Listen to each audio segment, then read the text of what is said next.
Un colpo di coda dell'inverno, con temperature inferiori alla media stagionale e neve in pianura a partire da martedì sera, freddo su tutto il territorio regionale. Cosa succederà nei prossimi giorni? Ci aspettiamo dopo una giornata di lunedì e martedì discrete con anche tempo parzialmente soleggiato, un peggioramento da martedì sera, tutto mercoledì fino a giovedì mattina con probabili anche nevicate in pianura, nevicate un po' meno importanti sui rilievi e ci aspettiamo quindi degli accumuli a suolo anche sui maggiori capoluoghi della regione. Insomma, chi sperava che ormai la primavera fosse alle porte dovrà pazientare ancora un po' e armarsi di cappotto almeno fino al weekend. Arriverà finalmente la primavera?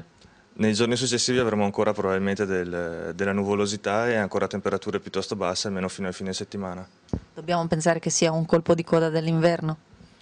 Lo è, visto che ormai la stagione è abbastanza tarda, comunque è probabile che nella stessa settimana successiva avremo un miglioramento, almeno nelle condizioni termiche.